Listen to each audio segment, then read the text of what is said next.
거기 누구 없습니까? 차가 고장났습니다. 한치 앞도 보이지 않는 폭우가 쏟아지는 강원도의 깊은 산골, 해발 800m에 고립된 국도변이었습니다. 세계적인 지휘자이자 강마애보다 더 독하기로 소문난 강지훈 42세는 절망적인 표정으로 핸들을 내려쳤습니다. 3년 만에 귀국 독주회를 앞두고 영감을 얻겠다며 무작정 떠난 여행이 화근이었습니다. 휴대전화 신호조차 잡히지 않는 첩첩산 중 지훈은 빗속을 뚫고 희미한 불빛이 새어나오는 낡은 건물로 향했습니다. 가까이 가보니 산울림 지역아동센터라는 작은 나무 간판이 비바람에 흔들리고 있었습니다. 계십니까? 지훈이 문을 열고 들어선 순간 그는 온몸에 소름이 돋는 전율을 느꼈습니다. 낡은 마룻바닥, 습기 찬 공기, 빗소리에 섞여 들려오는 피아노 소리. 그것은 바흐도 모차르트도 아니었습니다.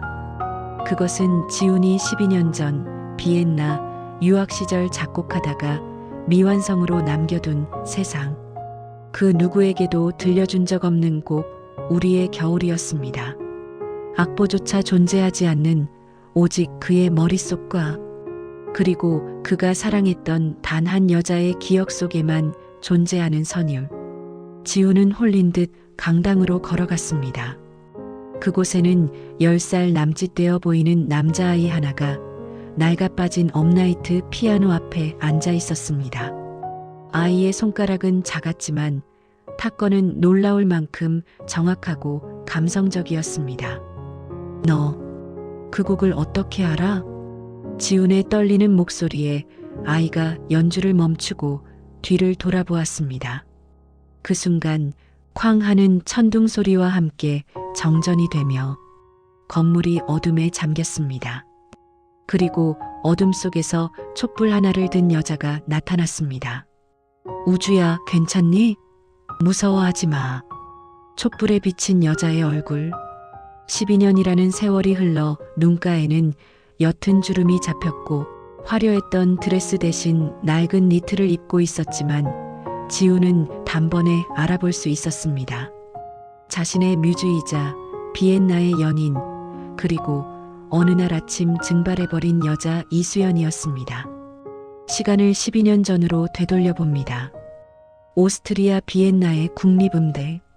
가난한 유학생이었던 강지훈은 피아노가 수석이었고 이수연은 반주가 학생이었습니다. 지훈은 천재적인 재능을 가졌지만 오만하고 독선적이어서 아무도 그의 반주를 하려 하지 않았습니다. 오직 수연만이 그의 까다로운 템포를 맞춰주었죠. 지훈 씨의 음악은 슬퍼요. 화를 내고 있는 것 같지만 사실은 울고 있어요. 수연은 지훈의 유일한 이해자였습니다. 둘은 가난했지만 샌드위치 하나를 나눠 먹으며 슈베르트의 거리를 걸었고 낡은 다락방에서 밤새도록 음악을 이야기했습니다. 지훈은 그녀를 위해 우리의 겨울이라는 곡을 쓰기 시작했습니다. 하지만 운명은 잔인했습니다. 지훈에게 세계적인 매니지먼트사의 제안이 들어왔습니다. 조건은 파격적이었지만 독신이어야 하며 3년간 월드 투어를 떠나야 한다는 조항이 있었습니다. 지훈은 거절하려 했습니다. 수연아, 난 너 없으면 음악도 필요 없어. 하지만 그날 밤 지훈의 하숙집에 화재가 났습니다. 지훈은 손에 화상을 입고 병원에 실려갔고 깨어났을 때 수연은 사라지고 없었습니다. 대신 매니저가 전해준 편지 한 통만이 남아 있었습니다. 지훈 씨, 미안해. 당신의 재능이 나 때문에 썩는 걸 볼 수 없어. 그리고 솔직히 나도 이제 가난이 지겨워. 당신이 성공해서 돌아온다고 해도 기다릴 자신이 없어. 우린 여기까지야. 지훈은 배신감에 치을 떨었습니다. 사랑이 떠난 자리를 도끼로 채웠습니다. 그는 미친 듯이 재활했고 결국 세계적인 지휘자가 되었습니다. 하지만 그의 음악에는 온기가 없다는 평을 받았습니다. 다시 현재. 촛불이 일렁이는 아동센터의 강당. 수연은 지훈을 보자마자 촛대를 떨어뜨릴 뻔했습니다. 당신, 어떻게, 이게 대체 어떻게 된 거야? 설명해. 저 아이는 누구고 왜 내 곡을 연주하고 있는지. 수연은 떨리는 몸을 감추며 아이를 등 뒤로 숨겼습니다. 나가세요. 여긴 당신이 올 곳이 아니에요. 이수연, 우주야, 방에 들어가 있어. 아이가 방으로 들어가자 수연은 차갑게 말했습니다. 우연히 들렀나 본데 비 그치면 당장 떠나요. 우린 당신과 상관없는 사람들이니까. 지훈은 물러서지 않았습니다. 차는 고장났고 길은 끊겼습니다. 그는 어쩔 수 없이 센터의 당직실에서 하룻밤을 보내게 되었습니다. 밤새 그는 잠들 수 없었습니다. 아이의 피아노 소리, 그리고 수연의 차가운 눈빛, 무엇보다 아이의 이름이 우주라는 것이 마음에 걸렸습니다. 과거 비엔나 시절 지훈이 입버릇처럼 했던 말이 떠올랐기 때문입니다. 나중에 우리 아이 낳으면 이름을 우주라고 짓자. 내 음악의 전부니까. 다음 날 아침 비는 그쳤지만 산사태로 인해 도로 복구에 며칠이 걸린다는 소식이 들려왔습니다. 지훈은 마을에 고립되었습니다. 그는 마을 이장님의 집에서 민박하며 아동센터 주위를 맴돌았습니다. 그는 우주가 피아노를 치는 모습을 몰래 지켜보았습니다. 악보도 볼 줄 모르는 아이가 한 번 들은 멜로디를 건반 위에서 재현해내는 모습은 영락없는 지훈의 어릴 적 모습이었습니다. 게다가 아이가 집중할 때마다 오른쪽 새끼손가락을 까딱거리는 버릇까지 똑같았습니다. 아저씨, 누구세요? 피아노를 치던 우주가 창밖에 지훈을 발견하고 물었습니다. 지훈은 쭈뼛거리며 안으로 들어갔습니다. 지나가는 사람인데 피아노 소리가 좋아서. 정말요? 엄마는 제가 피아노 치는 거 싫어해요. 시끄럽다고. 엄마가? 수연이 음악을 싫어한다고? 반주가 수석이었던 그녀가. 지훈은 아이 옆에 앉았습니다. 한번 쳐볼래? 아저씨가 조금 가르쳐 줄 수 있는데. 지훈이 건반 위에 손을 올렸습니다. 세계적인 마에스트로의 손길이 닿자 낡은 피아노에서 천상의 화음이 울려 퍼졌습니다. 우주의 눈이 휘둥그레졌습니다. 와, 아저씨 마법사예요? 그때였습니다. 손대지 마. 수연이 들이닥쳐 우주를 끌어안았습니다. 그녀의 눈은 공포로 가득 차 있었습니다. 다시는 이 아이 근처에 얼씬도 하지 마. 당신이 망친 내 인생으로 부족해? 이 아이까지 망치려고? 지훈은 수연의 반응이 단순히 옛 연인에 대한 원망이 아님을 직감했습니다. 그는 마을 사람들에게 수연에 대해 묻기 시작했습니다. 수연 선생? 10년 전쯤인가 배가 남산만해서 혼자 이 산골로 들어왔지. 미혼모라고 손가락질도 많이 받았는데 워낙 성실해서 이제는 마을의 보물이야. 아이 아빠? 몰라. 죽었다는 소문도 있고. 지훈의 심장이 내려앉았습니다. 10년 전 아이의 나이 10살. 시기가 정확히 일치했습니다. 그날 밤 지훈은 수연을 찾아가 무릎을 꿇었습니다. 억만금을 줘도 굽히지 않던 마에스트로의 자존심을 버렸습니다. 수연아, 제발 사실대로 말해줘. 우주, 내 아들 맞지? 수연은 침묵했습니다. 긴 침묵 끝에 그녀가 입을 열었을 때 쏟아진 진실은 지훈을 절망케 했습니다. 12년 전 화재 사건. 그것은 사고가 아니었습니다. 지훈의 매니지먼트사가 그를 독점하기 위해, 그리고 임신 사실을 알게 된 수연을 떼어내기 위해 꾸민 일이었습니다. 수연은 지훈의 화상 치료비를 대주는 조건으로, 그리고 지훈의 앞길을 막지 않겠다는 각서를 쓰고 떠나야 했습니다. 당신 손, 피아노 치는 사람한테 생명 같은 손이잖아. 화재 때 나 구하려다 다친 손. 제때 수술 안 하면 영영 피아노 못 친다고 했어. 난 선택해야 했어. 당신 곁에 남아서 당신을 평범한 장애인으로 만들지, 아니면 내가 떠나고 당신을 무대 위에 세울지. 수연은 지훈을 살리기 위해 자신과 뱃속의 아이를 지웠던 존재로 만든 것이었습니다. 지훈은 바닥을 치며 오열했습니다. 자신의 성공이, 자신이 누려온 모든 영광이 사랑하는 여자의 희생 위에 세워진 사상 누각이었다니. 우주에게 피아노를 못 치게 한 건 재능이 있으면 결국 당신처럼 괴로워질까봐. 그 화려하지만 외로운 무대에 세우고 싶지 않아서였어. 진실을 알게 된 지훈은 바로 떠날 수 없었습니다. 하지만 수연은 완강했습니다. 이제 와서 아빠 노릇하려고 하지 마요. 우린 당신 없이 잘 살았어요. 당신 세계로 돌아가요. 지훈은 서울의 스케줄을 모두 취소했습니다. 위약금이 수십억에 달했지만 상관없었습니다. 그는 마을에 남기로 했습니다. 화려한 연미복 대신 작업복을 입었습니다. 아동센터의 낡은 지붕을 고치고 아이들의 등하교를 돕고 고장난 보일러를 수리했습니다. 처음엔 그를 경계하던 마을 사람들도 서울서 온 벙어리 아저씨라며 그를 받아주기 시작했습니다. 지훈은 매일 아동센터 밖에서 우주가 치는 피아노 소리를 들으며 도시락을 두고 갔습니다. 그러던 어느 날 우주가 학교에서 돌아와 울고 있었습니다. 왜 그러니, 우주야? 학교에서 콩쿠르가 있는데 친구들이 나는 아빠도 없고 피아노도 낡아서 못 나갈 거라고 놀렸어. 지훈의 가슴이 찢어졌습니다. 그는 수연을 찾아갔습니다. 한 번만, 딱 한 번만 기회를 줘. 내가 아빠라는 거 밝히지 않을게.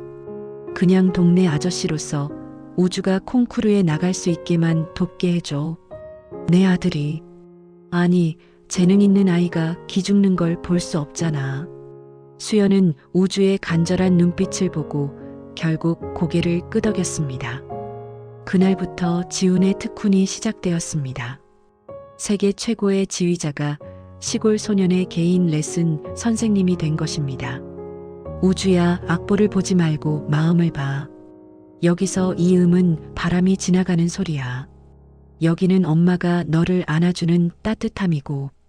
우주는 스펀지처럼 지훈의 가르침을 흡수했습니다.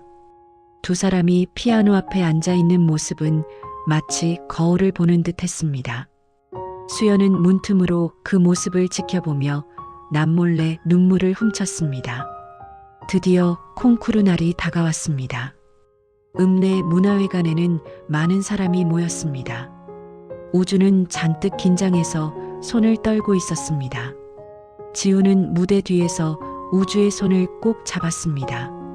우주야, 기억나? 아저씨랑 연습했던 거. 넌 혼자가 아니야. 아저씨가 그리고 엄마가 항상 내 뒤에 있어. 우주가 무대로 걸어나갔습니다.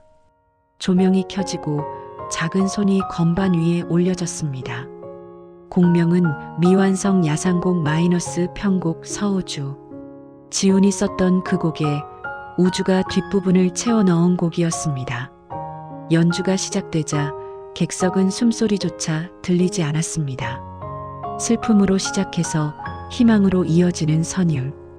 그것은 아빠의 그리움과 엄마의 사랑, 그리고 소년의 꿈이 하나로 뭉쳐진 기적의 하모니였습니다. 연주가 절정에 다다를 무렵 갑자기 무대 조명 하나가 펑 하고 터지며 불꽃이 튀었습니다. 낡은 회관의 시설이 문제를 일으킨 것입니다. 관객들은 비명을 지르며 대피했고 무대 위 커다란 장비가 우주 쪽으로 쓰러지려 했습니다. 우주야. 그 순간 무대 뒤에 있던 지훈이 총알처럼 튀어나갔습니다. 그는 온몸으로 쓰러지는 장비를 받아냈습니다. 쿵 하는 굉음과 함께 지훈이 바닥으로 쓰러졌습니다. 그의 오른쪽 팔이 장비 밑에 깔렸습니다. 지휘자에게 생명과도 같은 팔이었습니다. 아저씨, 아저씨. 우주가 울부짖었습니다. 수연이 무대 위로 뛰어 올라왔습니다. 지훈 씨, 정신 차려. 지훈 씨. 피를 흘리며 쓰러진 지훈이 희미하게 웃으며 수연을 바라보았습니다. 다행이다. 우주는 안 다쳐서. 바보야. 왜 또 당신이 희생해? 구급차가 도착하고 지훈은 의식을 잃었습니다. 수술실 앞. 의사는 고개를 저었습니다. 신경 손상이 심합니다. 지휘봉을 잡는 건 힘들 수도 있습니다. 일상생활은 가능하겠지만 섬세한 근육을 쓰는 건 어렵습니다. 수연은 주저앉아 오열했습니다. 12년 전에는 자신의 손을, 이번에는 자신의 팔을. 이 남자는 2번이나 자신과 아이를 위해 음악을 포기했습니다. 며칠 뒤 지훈이 깨어났습니다. 병실에는 수연과 우주가 앉아 있었습니다. 지훈은 감각이 없는 오른팔을 바라보며 씁쓸하게 웃었습니다. 이제 진짜 은퇴해야겠네. 위약금 물어주려면 전 재산 다 털어야겠다.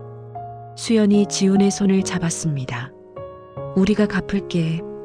평생 국수 삶고 피아노 레슨하고 무슨 짓을 해서라도 내가 갚을게. 그러니까 가지마. 제발. 우주가 울먹이며 물었습니다. 아저씨, 팔 때문에 피아노 못 쳐요? 저 때문에?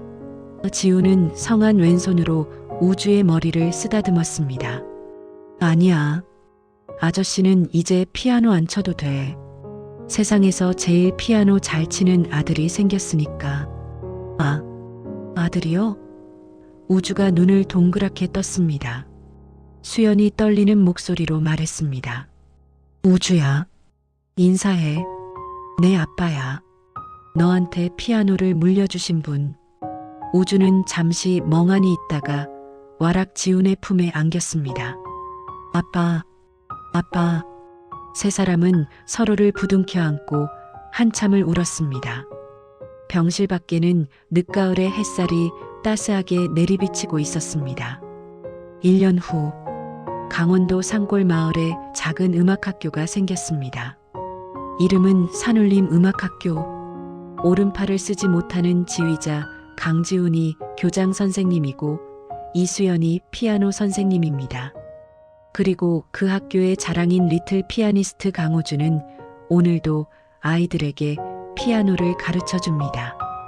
지훈은 이제 화려한 조명 아래의 마에스트로는 아니지만 그 어느 때보다 행복해 보입니다. 그는 왼손으로 서툴게 피아노를 치며 수연에게 말합니다. 당신 그거 알아? 내 인생 최고의 교향곡은 비엔나에서 쓴 게 아니야. 그럼요. 지금 여기 당신 그리고 우주와 함께하는 매일매일이 내 인생 최고의 명곡이야. 창밖으로 아이들의 웃음소리가 들려옵니다. 12년이나 걸려 완성된 악보, 그 마지막 음표는 바로 가족이었습니다. 오늘의 사연 어떠셨나요? 성공과 명예를 좇느라 혹은 어쩔 수 없는 상황 때문에 소중한 사람을 놓치고 살고 있지는 않으신가요? 때로는 잃어버린 것을 되찾기 위해 가장 소중한 것을 내려놓아야 할 때가 있습니다. 하지만 그 내려놓음 끝에 더 큰 행복이 기다리고 있을지도 모릅니다. 주인공 강지훈 씨가 잃어버린 오른팔 대신 얻은 가족의 사랑처럼 말이죠. 지금 곁에 있는 가족에게 따뜻한 말 한마디 건네보는 건 어떨까요? 사랑한다는 말은 미루면 후회로 남지만 지금 하면 추억으로 남습니다. 오늘 이야기가 마음에 드셨다면 구독과 좋아요 부탁드립니다. 여러분의 작은 관심이 저에게는 기적 같은 큰 힘이 됩니다. 감사합니다.